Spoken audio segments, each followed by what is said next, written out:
देखो ये आया क्वेश्चन, मीन मीडियन मोड, सिर्फ 5 टर्म दे रखी हैं। देखो 5 टर्म तो बहुत कम ही टर्म है ना। देखो मीन क्या होता है, एवरेज, मोड जो टर्म सबसे ज्यादा बार रिपीट हो रही हो, मीडियन, मीडियन अब डाटा को असेंडिंग ऑर्डर में लिख दो तो 20 की टर्म आएगी, मिडिल इसका मतलब मीडियन का मतलब मिडिल टर्म ही होता है, ठीक है। देखो इसको लिख देंगे 2 2 4 5 12, ठीक है। इसका मीन क्या आएगा, इन सबको जोड़ेंगे, जोड़ेंगे कितना आएगा, 4 और 4 8 5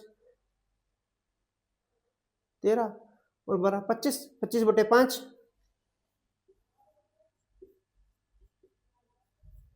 5 हमारा मीन आ गया। मीडियन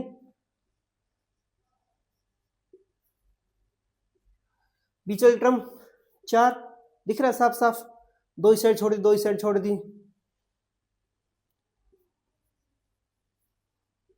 मोड जो सबसे ज्यादा रिपीट हो, दो नंबर, दो जो नंबर है वो 2 बार रिपीट है, ठीक है, और तो कोई नहीं है ना, तो ये आ गया 2, ठीक है। अब देखो इसने पूछा है कि इक्वल, देखो इक्वल तो कोई भी नहीं है ना 5 4 2 में से, तो 2 ऑप्शन का ही कट,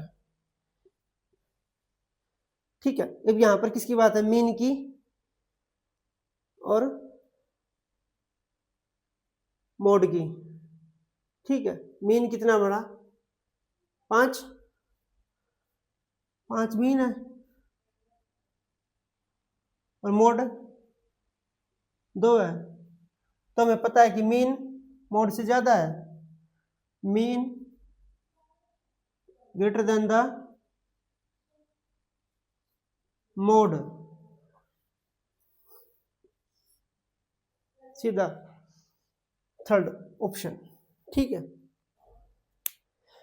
एग्जाम से में ऐसे नहीं लिखना, एग्जाम से बस ऐसे फटाफट इसको ये लिखने की जरूरत भी नहीं है, ये सब कुछ सामने असेंडिंग ऑर्डर में एग्जाम में दे रखी है, ठीक है। हाँ मीन ये आ गया, मीडियन ये आ गया, मोड ये आ गया, उसके बाद 2 ऑप्शन तो ऐसे कट गए क्योंकि इक्वल तो कोई आया नहीं, उसके बाद ये देख लो कि किसकी ये रेशियो, किसका ये लेस देन ग्रेटर देन पूछ रहा है, इट्स वेरी इजी क्वेश्चंस, ठीक है। बस आपको मीन मीडियन मोड की थोड़ी सी डेफिनेशन क्लियर होनी चाहिए इसके लिए, ठीक है।